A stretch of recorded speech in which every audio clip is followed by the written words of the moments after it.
Hello, everyone. Thank you so much for coming out today, and I thank you very much for the opportunity to present my paper. My first passion is food culture, but I did do this paper in my first year of, of my PhD program, and I thought it fit better with the topic. So thank you for the opportunity to present it. So activism by any other name, an analysis of how slave rebellions have been reconstructed.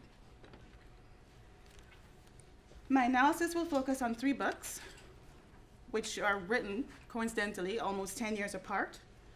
Testing the Chains by Michael Creighton was published in 1982.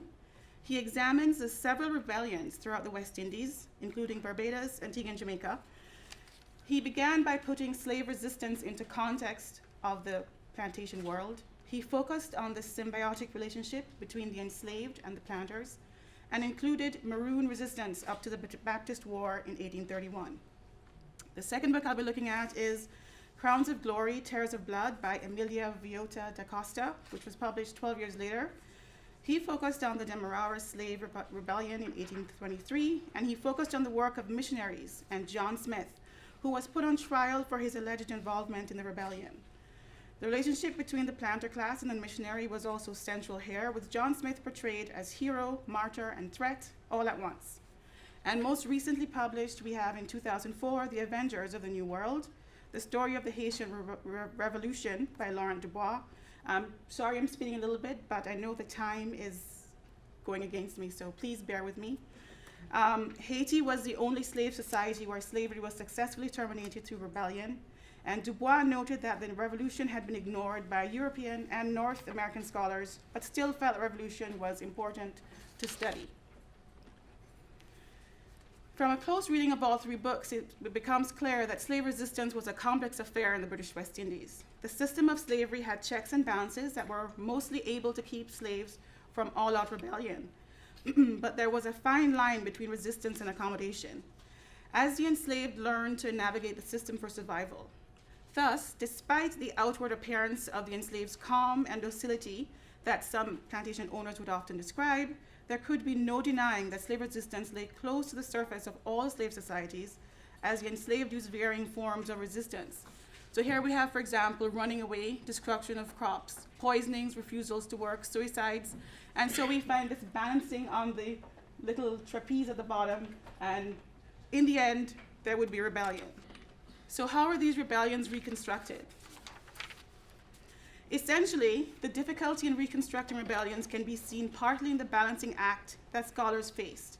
So as you can imagine, they were bound by several constraints, such as a lack of unbiased sources, or sources that discuss issues from multiple perspectives.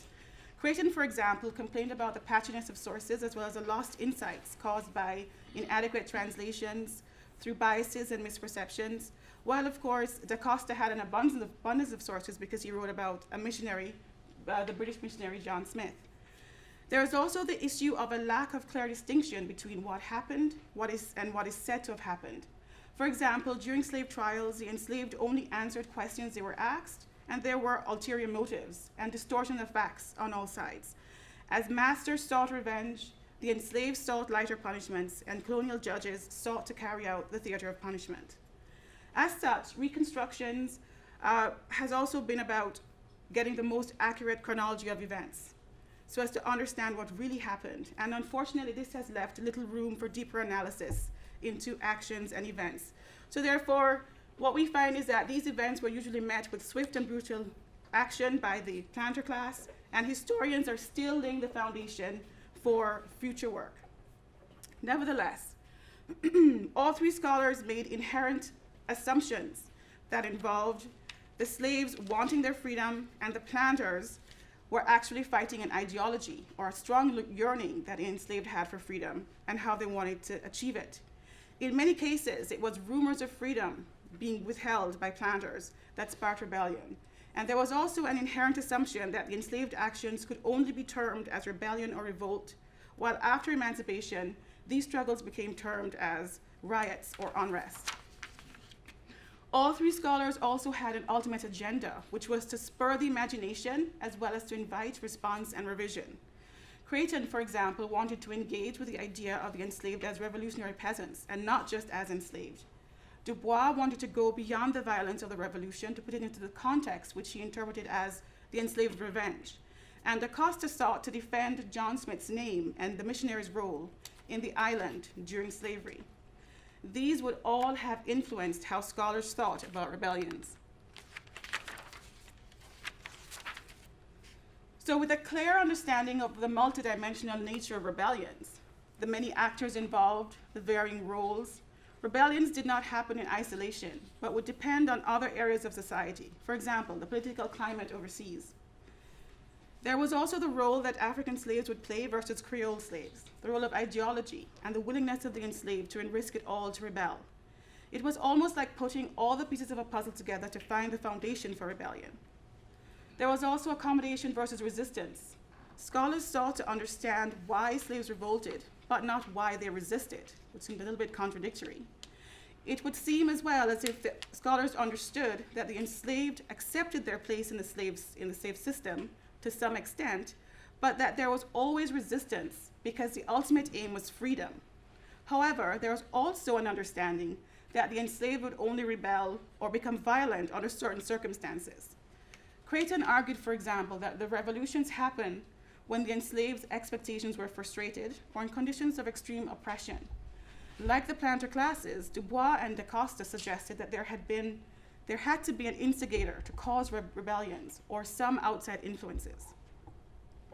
And as well, scholars thought of rebellions as a male-dominated affair.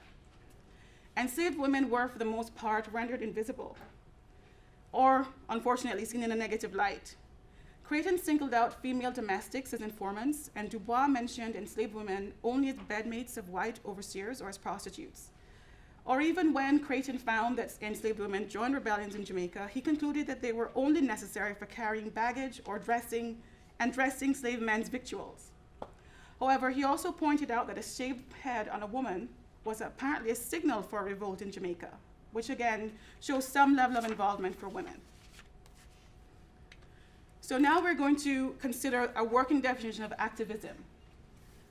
If we were to define activism as a policy of taking direct or militant action to achieve an end, especially a political or social one, the use of direct or confrontational actions, such as a demonstration or a strike in opposition to or support of a cause, or as activism as consisting of efforts to promote, impede, or direct social, political, economic, or environmental change, and to correct social injustice, let's consider what Creighton thought of the slaves.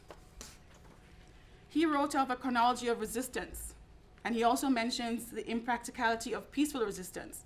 So even though he realized that there was a need for violence, he also realized that being peaceful, all those other, the feigning the illness, the refusing to work, all those were also not as effective as they could have been as well. The enslaved always tested the chain of their oppression. And he also says that leadership of the slave rebellions were seldom blind or insensate, as the master class thought. The planters did not tame the slaves or deflect forever their will to freedom. And apparently, slave emancipation would come because of the forms of resistance that were carried out by the slaves. So if we take all this into consideration, we could argue that Creighton did see the slaves as activists because he saw them as actively seeking change in their circumstances and using the means available to achieve it. According to him, there were no outside influences from other rebellions and revolutions. He saw rebellions as caused by the brutalities of slavery. However, it did not seem that the enslaved wanted political change. They only wanted social change. Although it was not always successful, it would seem to me, he argued, that it does not mean that their efforts should be discounted. His book ended on a bittersweet note. In Sam Sharp's words, "I'd rather die upon yonder gallows than live in slavery." He credits their actions with the ultimate end of slavery. And moving on to Du Bois. He saw slave antagonism as a response divided into simple non-cooperation or true political resistance. This is one of the first times that we hear about the enslaved's action as being political. he also sees them as having choice and calculation. He also talked about the Haitian Revolution creating a society that granted freedom and citizenship, and that was actually central to the destruction of slavery in the Americas. A crucial moment, he says, in the history of democracy that laid a foundation for the continuing struggles for human rights everywhere. So for Du Bois, it would be reasonable to argue that he saw the slaves as activists. There was a political aspect to the change that was demanded by the enslaved, even though at first they did not want political freedom from France, but ultimately they were able to create their own society. I don't see that card yet. Okay. You got a little bit of grace and sunshine early. Okay, good. Okay. So, and Da Costa, talking about the Demerara Revolution, he wrote about the rebellion as the greatest slave uprising in the history of the New World, where 12,000 slaves rose up in the name of their rights. And in his book, he actually has rights in quotation marks. I guess we could take some time to think about what that actually means. And then he also saw emancipation as coming through the political leanings, discussions, and changes in the empire, having nothing at all to do with the slaves. And he set his discussion in the revolutionary world of the French Revolution. So therefore, he really did not put as much emphasis on the enslaved as activists. He labeled the rebellion a tragedy, and he concluded that it was less because of the daily grind of slavery than the shift in the balance of power between missionaries and the slave owners that favored the enslaved. He found that it was a missionary work that prompted new desires and created dissatisfaction for the enslaved. And this was a marked difference from Creighton's discussion of the rebellion, because Creighton found that rebellion was actually a Guyanese tradition, and that the rebellion was caused by cruel exploitation of the enslaved and the indiscriminate use of the whip. So Creighton suggested that with or without the missionaries, the enslaved would have decided to rebel on their own. Okay. So therefore, it could be argued then that essentially the three scholars have revealed the enslaved to be thinking, feeling, calculating individuals who knew what they wanted, but were willing and patient enough to play by the rules and navigate the system where possible to get what they wanted. They were always actively seeking freedom, but would only be violent in certain situations. They used other ways to confront the system in opposition to the system of slavery, and sought ways that were available to make the improvements of their society. That could be seen as activism by any other name, but it was also survival. I will just talk about the legacies of slave rebellions really quickly. Based on some of the quotations I could find in the books, pretty much all Da Costa, Creighton, and Du Bois all assert that even though there was emancipation, the ultimate aim of slaves would still not be met. Even with the Haitian Revolution, where the slaves were able to give themselves freedom, they were pretty much back in the same struggle with their managers, and they were still plantation workers. And for Da Costa, the slave struggle for freedom and dignity continued to be reenacted under new guises and new scripts long after emancipation. So the struggle continues. In going through the historiography when I was writing this paper, I wasn't able to find this book, but I've come across this source, Slave Rebellions, Literature, History, Orature by Adeleke Adiko, written in 2005, where he seeks to do a revisionist type of history of rebellions.